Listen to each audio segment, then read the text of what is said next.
ॐ शनैश्चराय नमः। ॐ शान्ताय नमः। ॐ सर्वाभीष्टप्रदायिने नमः। ॐ शरण्याय नमः। ॐ वरेण्याय नमः। ॐ सर्वेशाय नमः। ॐ सौम्याय नमः। ॐ शूरवन्द्याय नमः। ॐ सुरलोकविहारिणे नमः।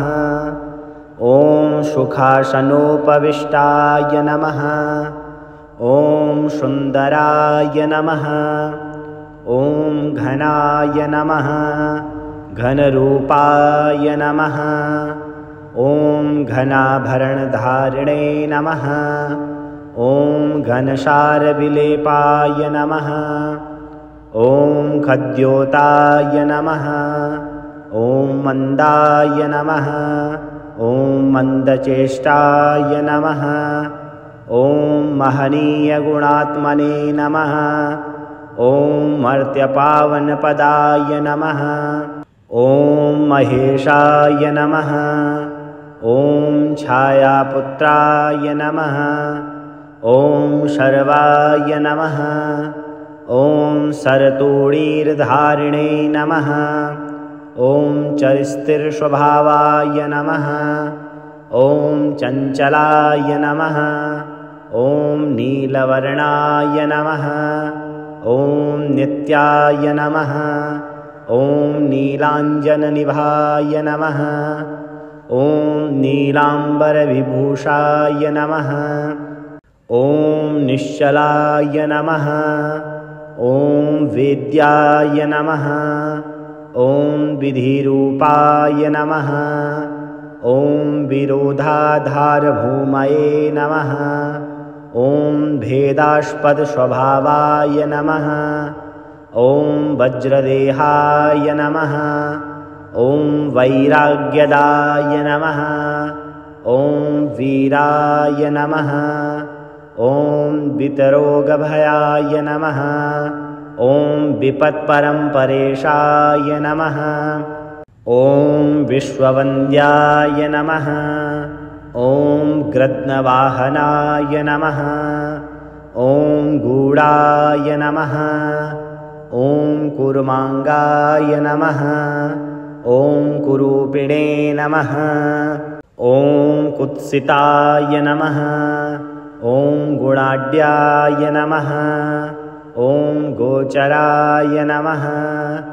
ॐ अविद्यामूलनाशाय नमः। ॐ विद्यास्वरूपिणे नमः। ॐ आयुष्यकारणाय नमः। ॐ आपदुद्धरते नमः।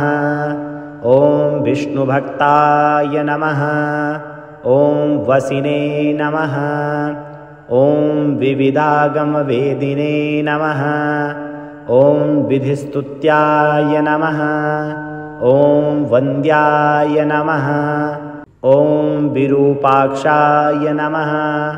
ॐ वरिष्ठाय नमः। ॐ गरिष्ठाय नमः। ॐ वज्राङ्कुशधराय नमः।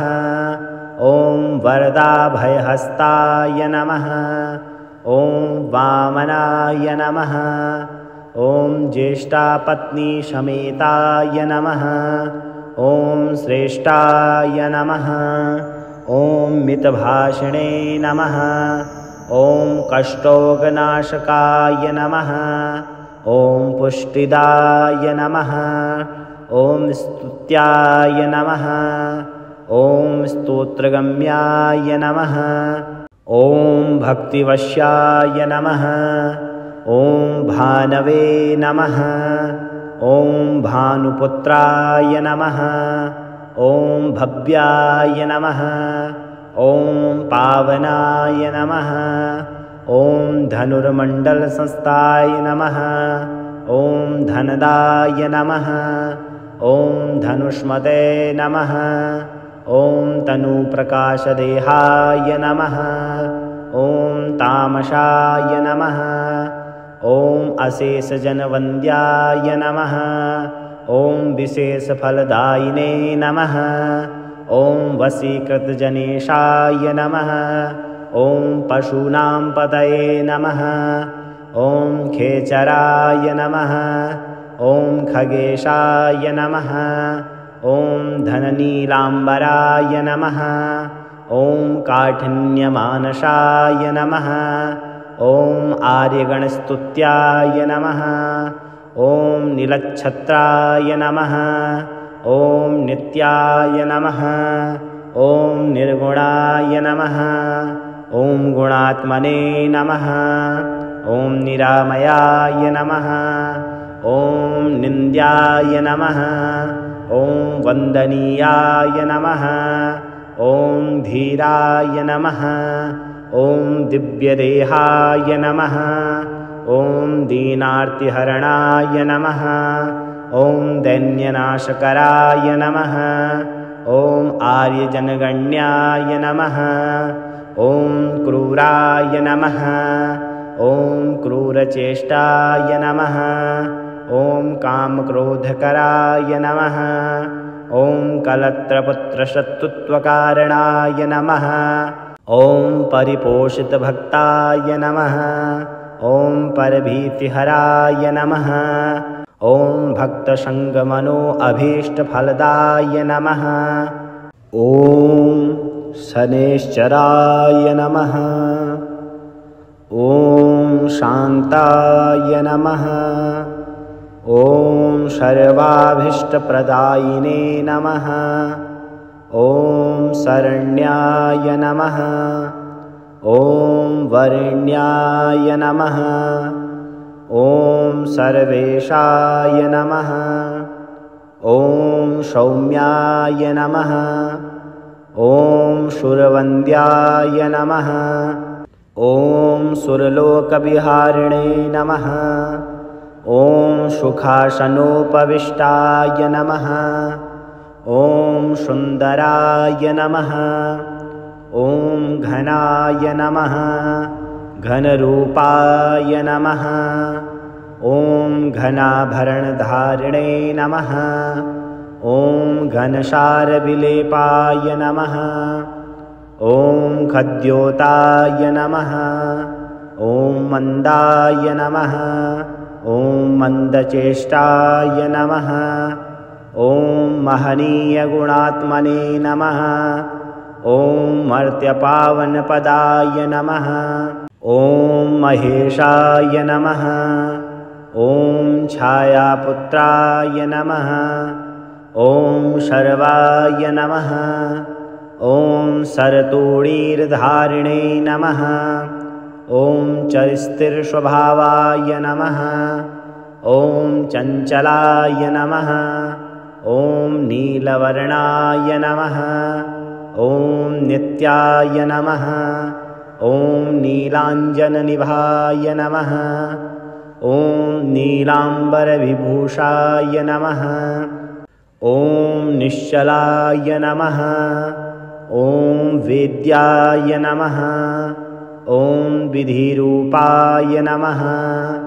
ॐ विरोधाधारभूमये नमः।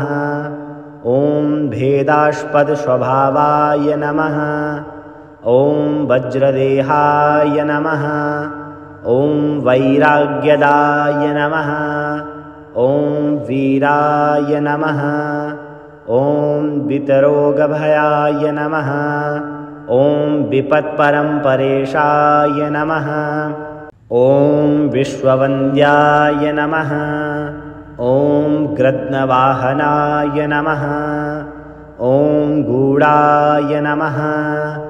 ॐ कुर्माङ्गाय नमः। ॐ कुरूपिणे नमः। ॐ कुत्सिताय नमः। ॐ गुणाढ्याय नमः। ॐ गोचराय नमः।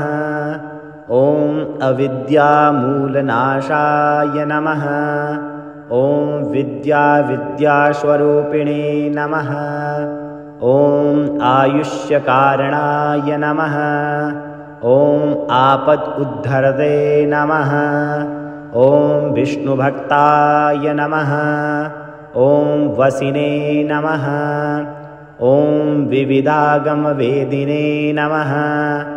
ॐ विधिस्तुत्याय नमः। ॐ वन्द्याय नमः। ॐ विरूपाक्षाय नमः। ॐ वरिष्ठाय नमः। ॐ वरिष्ठाय नमः। ॐ गरिष्ठाय नमः। ॐ वज्राङ्कुशधराय नमः। ॐ वरदाभयहस्ताय नमः। ॐ वामनाय नमः। ॐ ज्येष्ठापत्नीसमेताय नमः। ॐ श्रेष्ठाय नमः। ॐ मितभाषिणे नमः। ॐ कष्टोगनाशकाय नमः। ॐ पुष्टिदाय नमः। त्याय नमः। ॐ स्तोत्रगम्याय नमः। ॐ भक्तिवश्याय नमः। ॐ भानवे नमः। ॐ भानुपुत्राय नमः। ॐ भव्याय नमः। ॐ पावनाय नमः। ॐ धनुर्मण्डलसंस्थाय नमः। ॐ धनदाय नमः। ॐ धनुष्मते नमः। ॐ तनुप्रकाशदेहाय नमः।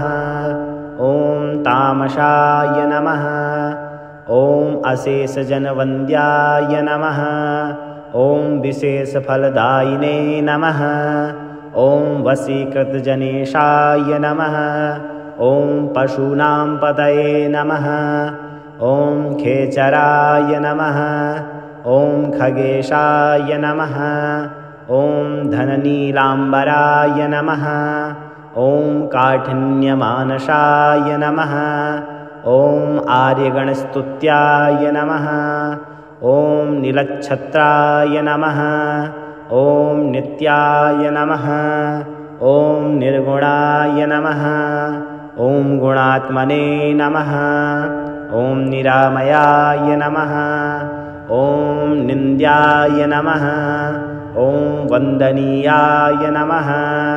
ॐ धीराय नमः। ॐ दिव्यदेहाय नमः। ॐ दीनार्तिहरणाय नमः। ॐ दैन्यनाशकराय नमः। ॐ आर्यजनगण्याय नमः। ॐ क्रूराय नमः। ॐ क्रूरचेष्टाय नमः। ॐ कामक्रोधकराय नमः। ॐ कलत्रपुत्रशत्रुत्वकारणाय नमः। ॐ परिपोषितभक्ताय नमः।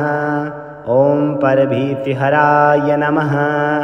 ॐ भक्तसङ्गमनो अभीष्टफलदाय नमः।